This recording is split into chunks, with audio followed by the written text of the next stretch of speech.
She was halfway through my laser tripwire grid, covered in olive oil and dragging a yoga mat behind her like a sled, when the prototype's targeting system chirped online. I watched in stunned silence through the garage's internal monitor as Karen, my HLA president, and a one-woman army of neighborhood micromanagement crawled past a crate labeled, "Do not disturb unless you're tired of breathing." It was 2:03 a.m. She was muttering something about illegal storage and property inspections, completely unaware that just one more inch, and she'd trigger a non-lethal suppression net designed for cartel raids. That's when it hit me. This woman had no idea she'd just trespassed into the single most secure civilian garage in 3 counties, and it was about to introduce itself. The funny thing is, I moved here to avoid this kind. I bolted out of bed, threw on my jeans, and entered the garage through the emergency side door. My voice command froze the net system just in time, but not before she shrieked and scrambled behind a workbench. That's when she saw it. The rack of inert prototypes, the armor plates, the tactical tools labeled with military codes and serial numbers. She pointed at them with wide eyes, yelling, "I knew it. I knew you were making bombs." I stared at her deadpan. "Lady, that's a smart wrench. It tightens bolts based on vibration analytics. Calm down." But Karen was on a roll. "This is a clear violation of city ordinances. No one should have access to this kind of equipment unless they're with the government." I blinked. I was with the government. You just broke into what's effectively a federally audited lab. She didn't like that answer.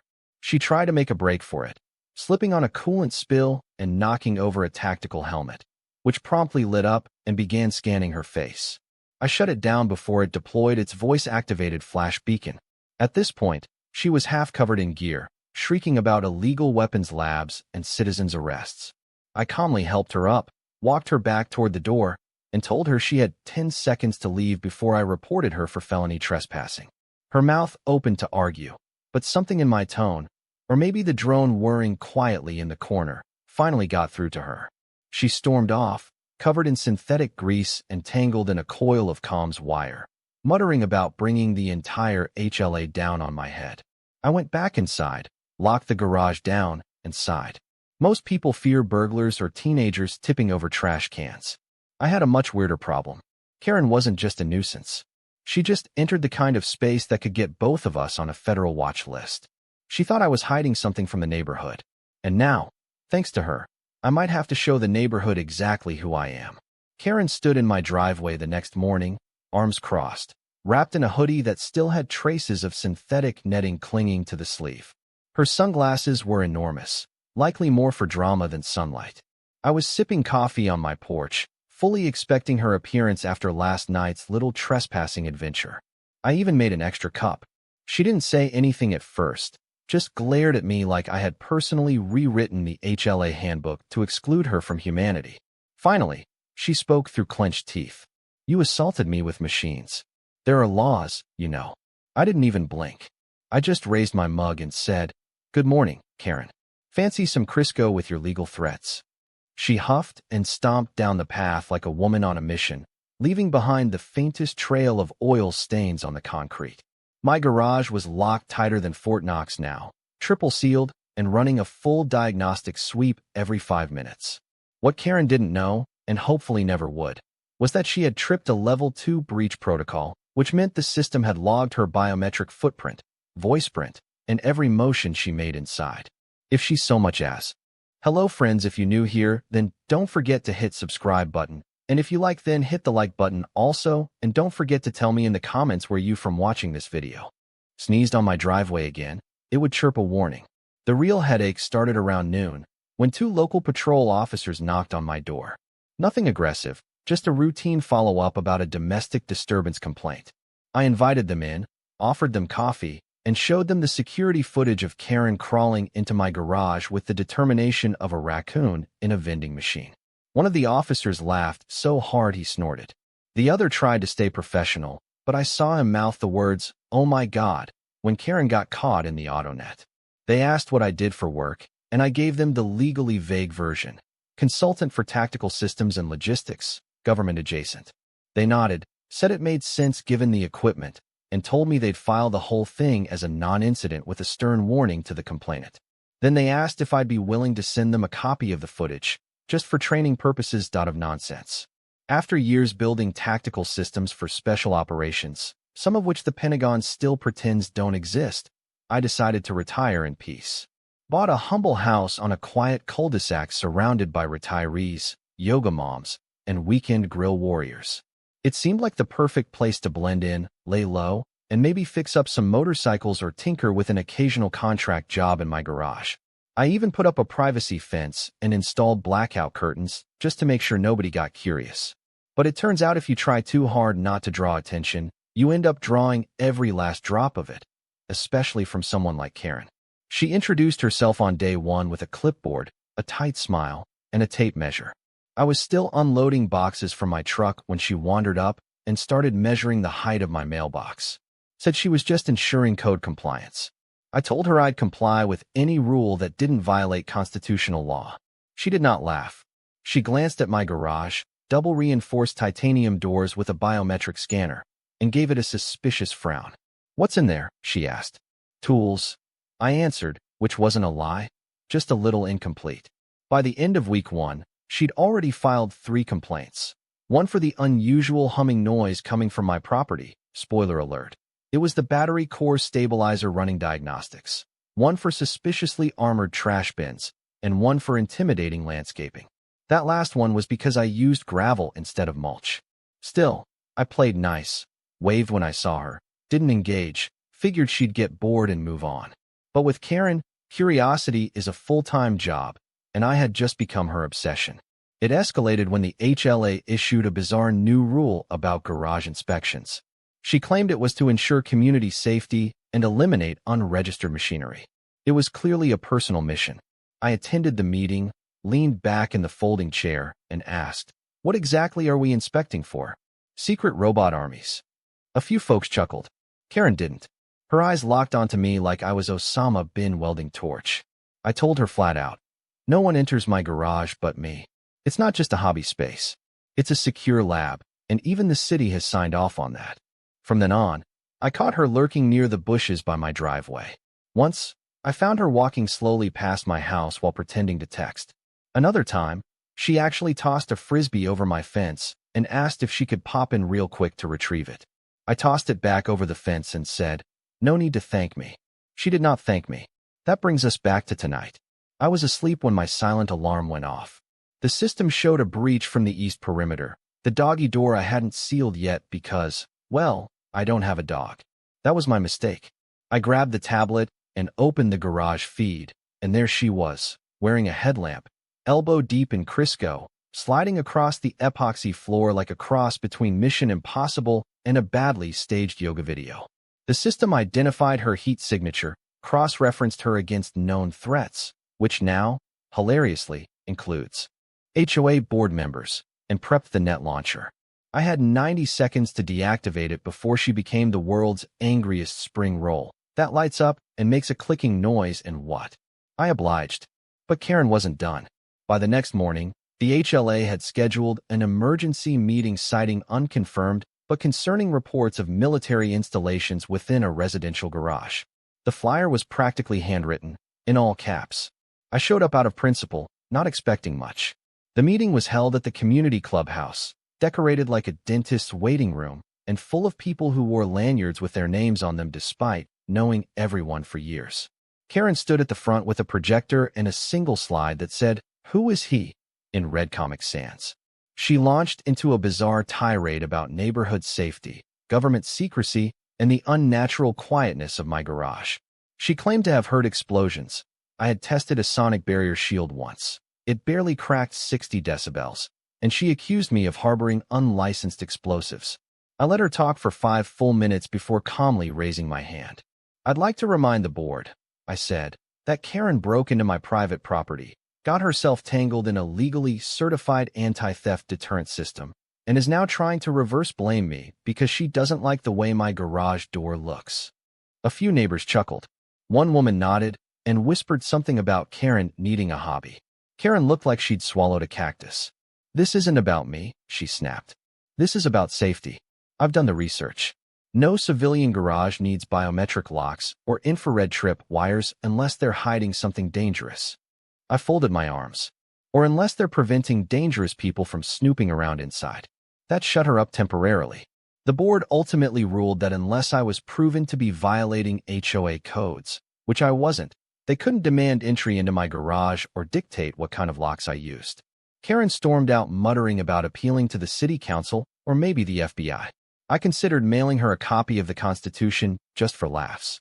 3 days of peace followed, which in Karen years is roughly equivalent to 3 centuries. I should have known it was the calm before the storm. On the 4th day, I noticed something odd in my trash bins. An empty ammunition case I didn't recognize. Not mine, wrong caliber, and with a suspiciously fresh fingerprint smudge. Then I found a canister labeled tactical lubricant in the recycling. The label looked like it had been printed from a home printer. I don't use tactical lubricant. I use ceramic coat stabilizer, which smells like mint and doesn't come in neon orange cans. That evening, 2 HOA board members showed up at my door asking questions about contraband. Karen had apparently filed a complaint claiming she'd seen dangerous materials around my property and had proof from items I'd discarded improperly.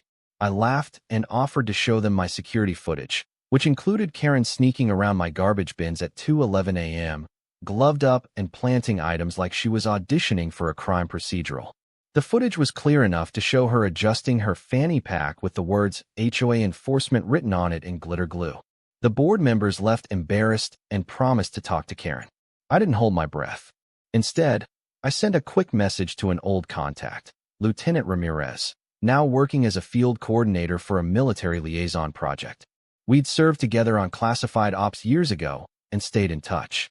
When I told him the situation, he actually laughed over the phone for a solid 30 seconds. Then he said, "I think it's time we paid your HOA a little visit." That's when the plan started forming. Ramirez would bring a small unit of demo specialists disguised as a civilian task force to conduct a safety certification walkthrough. We'd time it during the next HOA meeting, play it totally by the book, but with just enough subtle showmanship to make Karen sweat bullets. Of course, all this had to be legal. So we filed for a surprise safety demonstration request with the city under an experimental tech grant. They approved it in under 24 hours. Apparently, someone upstairs liked the idea of educating homeowners about modern defense tools. I spent the rest of that week tuning up my prototypes, reinforcing the garage, and running rehearsals with Ramirez's crew. They'd bring the theatrics. I'd handle the neighborhood optics. All we had to do was wait for the right moment. Karen had pushed the wrong buttons. She thought she was dealing with some backyard mechanic hoarding rusty junk. She didn't realize she had tried to outmaneuver someone who built tools to disable entire facilities in under 90 seconds. She thought she was winning, but the garage wasn't her enemy. I was. And I was just getting warmed up. Karen's idea of revenge was the sort of thing that made you wonder how she functioned daily without accidentally setting herself on fire. It began with a cardboard box on my porch. No return address, just a sloppy label reading illegal weapons evidence. I opened it carefully, half expecting it to hiss. Inside were 2 paintball guns, one of those plastic toy grenades, and what appeared to be a homemade manual titled How to Make Dangerous Stuff in a Garage, confiscated from Rex. The grammar alone was a crime. I stared at it for a full minute before laughing so hard I nearly dropped my coffee. She had gone full tinfoil hat and was now trying to frame me using sporting gear and bad arts and crafts. Of course, the HOA got involved immediately.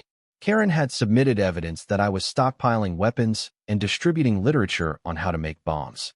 I knew the only thing I was about to detonate was her credibility. At their emergency review, she dramatically dumped the paintball guns onto the table and proclaimed that I was a danger to every man, woman, and squirrel in the subdivision. One board member coughed to hide a laugh. Another squinted at the toy grenade, pressed the button, and jumped when it blinked and made laser sounds. Karen leapt back as if she'd just thrown live ammunition. "See? Dangerous," she shouted. I cleared my throat and asked if I could respond. They nodded, so I opened my folder and handed out copies of a city-approved document that verified my workshop as a certified prototype lab. The next sheet was a screenshot from my camera system showing Karen wearing gloves and stuffing the paintball guns into the box at 3:07 a.m. behind her garage. The next image was her slipping and falling into her recycling bin as she tried to sneak back into her yard. There was no dramatic music, but the looks on their faces played the soundtrack for me. One board member asked, almost gently, if she needed help from a mental health professional. She left the meeting red-faced and muttering something about fake documents and deeper corruption. Still, the damage was done. Even though I'd cleared my name for the 15th time, it was obvious Karen wasn't giving up. That same night, I did a full system audit on my property. Drones, cameras, sensors, the works. Everything checked out except for a tiny blip near my shed's roof. It turned out to be a small drone the size of a grapefruit wedged under the overhang. Homemade, cheap, and terribly loud if you knew what to listen for. It was broadcasting a weak signal, probably tied into a phone app.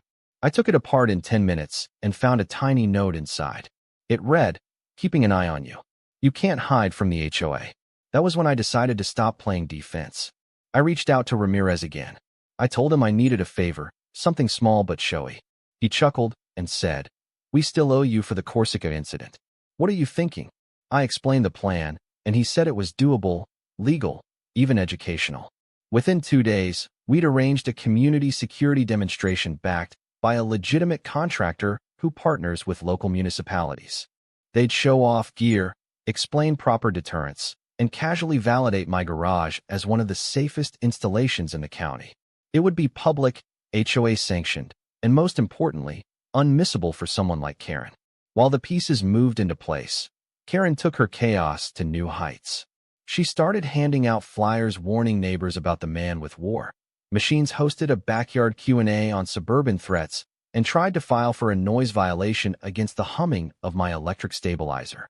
The city noise officer came out, ran a decibel check, and told her my garage was quieter than a refrigerator. She looked ready to explode. Instead, she cried. Actual tears. In front of the officer, in front of the neighbors, like a child who'd been told her imaginary friend didn't exist. She pointed at me and wailed, "He's hiding something, I know it." I didn't say a word. I just let it simmer. Then came the day of the demo. It started like any neighborhood gathering. Folding chairs, plastic cups, one overly enthusiastic guy grilling hot dogs. The HOA members showed up reluctantly, worried this would become another Karen circus. I stood back, sipping lemonade, watching as Ramirez and his crew unloaded the gear. They were in plain clothes, but the equipment was sleek, polished, and just tactical enough to make the HOA squirm. They demonstrated a self-locking vault door similar to mine, explaining its civilian applications for workshops, data storage, and safety. They walked through a drone detection system that pinged anytime unauthorized surveillance entered a protected zone. Karen turned white. She recognized her own drone signature on the display. Ramirez smiled politely and added, "This model intercepted a homemade device just last week. Crude design, very illegal, potential felony if weaponized." Karen stepped back into the crowd. Then came the final bit, a prototype demonstration of my personal contribution. Ramirez introduced me as a retired technical advisor with extensive experience in security solutions, which was technically true. I walked to the front, held up a remote, and activated a small platform that opened from the ground, revealing a camouflaged bot no larger than a Roomba. It extended a small arm, waved at the crowd, and projected a hologram that read Neighborhood Watch 2.0. Gasps, applause, and one faint scream from Karen. I didn't even need to look at her. I could feel her meltdown brewing. The demonstration ended with Ramirez handing the HOA a printed certification stating that my garage had passed the highest standards of residential safety and compliance. The board thanked me. Several neighbors clapped me on the back. Karen disappeared into the clubhouse bathrooms and didn't come out for 30 minutes. Later that evening, I reviewed the footage. My garage's internal logs showed Karen trying to access the lock again around midnight. This time she didn't get past the retinal scanner. It blared a warning, took a snapshot, and lit up the keypad with a friendly message, "Access denied. Please contact administrator or go home, Karen." That was the final straw. She didn't call the cops this time. No, she called a private security company that advertised rapid neighborhood interventions. I watched from my living room as 3 men in knockoff tactical gear strolled up my driveway with flashlights and printed badges that looked like they came from a cereal box. One of them knocked very politely and asked to inspect my workshop. I smiled and invited them in.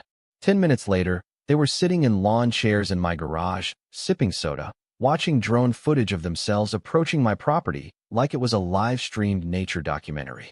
When I explained what they'd almost walked into, specifically the auto defense routines, they decided to write a report recommending I offer them a job in system design. They left in peace, asked for selfies, and promised to send Karen a refund. Karen had tried everything: framing me, accusing me, spying on me, hiring help. But every time she pulled a move, I had her outmatched, outclassed, and outmaneuvered. She thought she was in a power struggle. She didn't know I had stopped struggling and started planning her permanent checkmate. The next HOA meeting was held 2 days later, and this time the anticipation in the air could have powered the entire block. Word had spread fast about the demonstration, about the failed security goons Karen hired, and most deliciously, about the footage of her face being lit up by a "Go home, Karen" message. I didn't plan to speak at the meeting, but I made sure to arrive early and take a front row seat, just close enough to make her sweat. She walked in late, looking like she'd aged 10 years, clutching a manila folder like it contained classified documents. Her eyes darted across the room, looking for allies, but all she found were sideways glances and neighbors pretending to be busy with their phones. The room hushed when the board president called the meeting to order. Karen immediately stood up and demanded to present new evidence. She began reading from a typed report accusing me of maintaining military-grade weapons, surveillance infrastructure capable of violating privacy laws, and high-risk hardware endangering civilian life. The board looked exhausted. The treasurer leaned forward and quietly asked, "Karen, didn't we just get a certification stating the exact opposite?" She waved him off. "It's all a cover-up. He's got these people fooled. But I have proof. Audio. I intercepted a transmission from inside his garage. It mentioned classified equipment." At that, I actually smiled. That transmission she heard. It was a training simulation loop I'd built years ago that played random military jargon to test soundproofing. It was literally nonsense designed to throw off eavesdroppers. Apparently, Karen had recorded it with a homemade bug and now thought she'd cracked the code to his secret arsenal. I raised my hand and said I'd be happy to clarify that audio she's referencing. It's from a fake mission scenario I built for a soundproofing test. It includes phrases like "deploy the toaster drone" and "flank the refrigerator zone." You're welcome to hear the rest. A few people chuckled. The board president looked like he was reconsidering every life choice that led him to HOA leadership. Karen didn't flinch. She opened her folder and held up a series of printed photos, grainy, low-resolution shots of my garage from what must have been her drone. Most of the images were angled through tree branches or obstructed by shadows. One of them was upside down. She slapped them down on the table and shouted, "This is what's in our neighborhood." I waited a beat, then slowly reached into my own folder and laid out a laminated city permit, a federal clearance waiver for prototype storage, and a signed affidavit from the contractor who had visited. Then I slid over a full high-res image from my own drone, showing Karen climbing her fence, clearly holding the camera she'd used to spy on me. The difference in quality was dramatic. Mine looked like it was taken by a Hollywood studio. Hers looked like it had been printed from a potato. The board reviewed the documents, whispering among themselves. Finally, the president looked up and said, "Karen, you've accused Mr. Rex of very serious violations. But so far all you've presented is bad photography and audio from what might be a children's cartoon. Unless you have something concrete, I think this discussion is over." Karen looked stunned, like she couldn't process the idea that she wasn't winning. Her voice cracked when she shouted, "He's dangerous." That's when Ramirez walked in. He wasn't wearing his usual gear. This time, he was in full formal attire with a government ID badge visible on a lanyard. Behind him were 2 officials from the city's Emergency Preparedness Division. Ramirez walked to the front, nodded to the board, and politely asked for a moment. "My name is Lieutenant Ramirez. I'm here on behalf of the Tactical Infrastructure and Civilian Integration Program.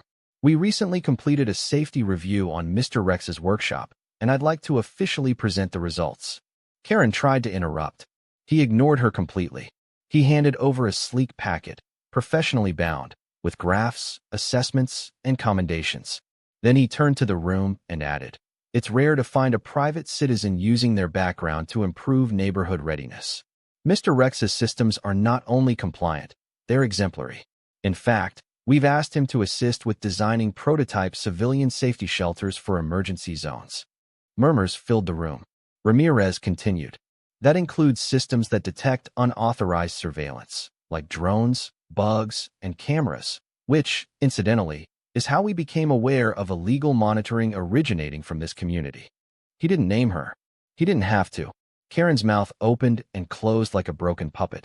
She sat down so hard her chair squeaked. After the meeting, the neighborhood was buzzing. Everyone suddenly wanted to talk to me. One guy asked if I could install a perimeter sensor around his koi pond.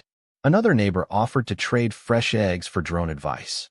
The once quiet man across the street stopped by with a six-pack and said, "Didn't think you were cool. Turns out you're Batman." Karen, meanwhile, vanished from public view. Rumor had it she was trying to transfer HOA authority to someone else for medical reasons. I didn't care what excuse she used. She was done. But of course, she had one last play. A week later, I received a summon.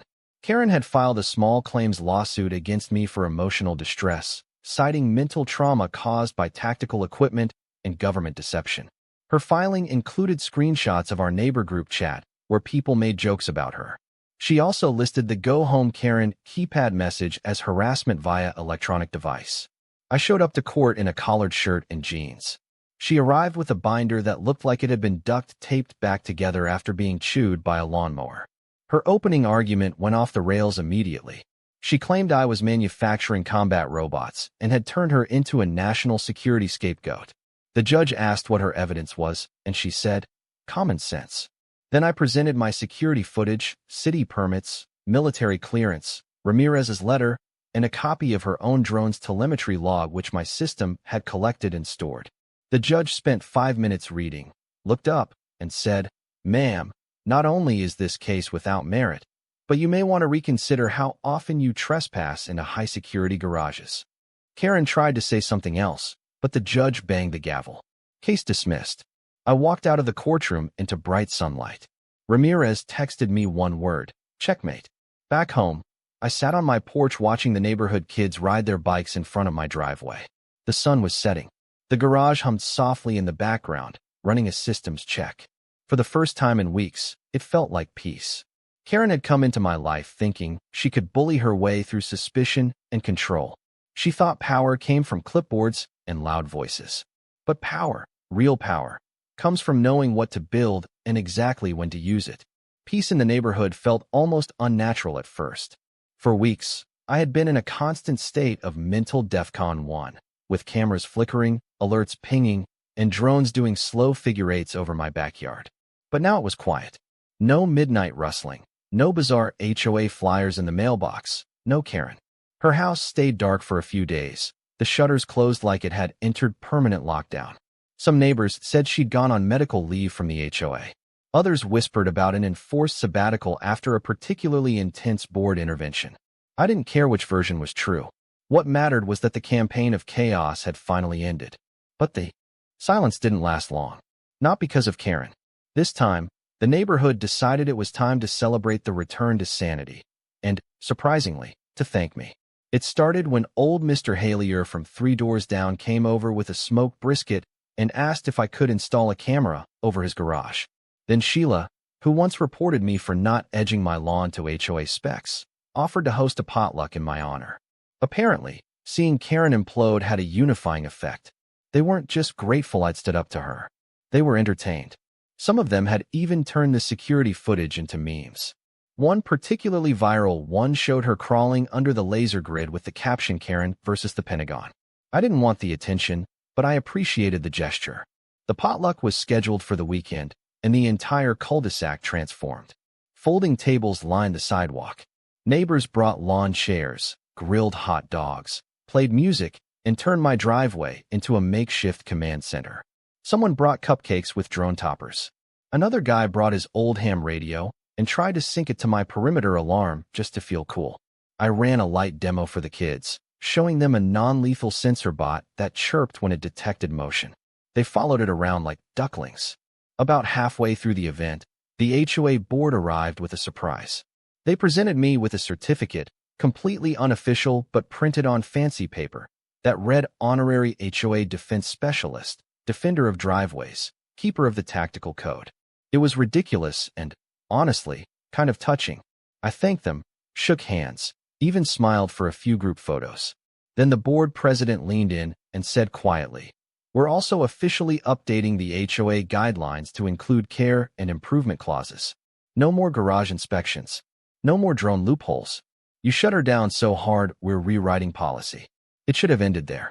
But of course, Karen had to make one final flaming exit. 3 days after the potluck, as I was running diagnostics on a new solar-charged emergency system, I got an alert on my phone. It wasn't a breach, just an unusual motion pattern on my roof. I checked the feed. There she was, Karen, in broad daylight, climbing onto my back porch with a ladder she'd borrowed from someone's shed. She wore all black, as if that somehow made her invisible at 3 p.m. in July. In her hands, she held a large manila envelope. A neighbor's Ring camera caught her muttering to herself, "I'll serve him myself if the system won't." She was trying to deliver legal paperwork again. I didn't confront her. I just let the system do its thing.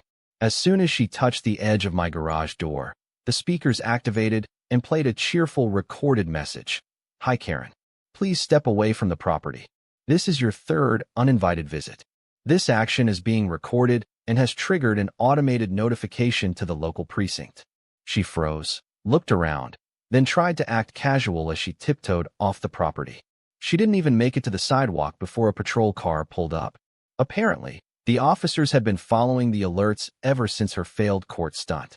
They asked her a few questions, looked at the envelope, then walked over and handed it to me with a shrug. "Looks like she filed another small claims complaint. Something about defamation by keypad message." I laugh. "It's fine. Toss it in the bin. I've got more important things to do, like building a motion-activated sprinkler that can spell her name." They laughed too. The officer paused and added, "For what it's worth, you've got fans at the station." That drone footage was better than most of our training videos. That night, I finished the sprinkler. It didn't actually spell her name, but it did track movement and release a colored mist if triggered. I called it the Karen Cloud. I installed it in my front yard near the mailbox, just in case she got any more ideas about surveillance. The next day, a neighborhood kid ran through it and squealed with joy. Apparently, tactical deterrence can double as playground. Attractions. Later that week, a letter arrived from the city, not from the Code Enforcement Office or the court. This one was from the Public Safety Commissioner, thanking me for my involvement in the tactical readiness demo and inviting me to join a civilian advisory council focused on integrating security technology into urban planning. I stared at the letter, then looked around my garage. Half of the gear in there had started as jokes or side projects or experiments built just to stay sharp. Now somehow, this absurd HOA saga had turned them into community assets. It felt right. I said yes. As for Karen, she sold her house 3 weeks later. Rumor had it she moved to a gated community on the other side of the city, where the HOA was run by a retired judge and a committee of retired lawyers. Probably the only place left where her brand of control might be tolerated, or at least properly litigated. Her house was quickly bought by a young couple who asked me if they could install motion lighting. I offered to help. They brought cookies. No clipboards. Months passed. The neighborhood adjusted to peace like it had forgotten what noise felt like. People still asked me for help here and there, security installs, advice, tech tweaks, but mostly they just waved and said hi. My garage, once a fortress of solitude, had become a symbol of the community. I even installed a side entrance that opened into a clean demo space just for neighborhood workshops. The HOA funded some of it, unofficially, out of leftover landscaping budget. On one of those calm evenings, I stood in the driveway watching a drone hover over the park nearby. Not one of mine, just a recreational model flown by a teenager who'd attended one of the workshops. He gave me a thumbs up from across the street. I returned it. Karen had trespassed into my garage, thinking she was cracking open a mystery. She thought she was pulling back the curtain on something dark and dangerous. What she actually did was awaken the very thing she feared, a quiet, well-prepared, unshakable wall of logic and precision. Her world was built on control and panic. Mine was built on calibration and timing. She wanted to catch me off guard. Instead, she helped turn me into the neighborhood's last line of defense. And every time that garage door opened, it reminded everyone, especially her, that if you poke the wrong bear, you might just end up in a tactical net, surrounded by laser tripwires, Crisco, and your own ridiculous expectations.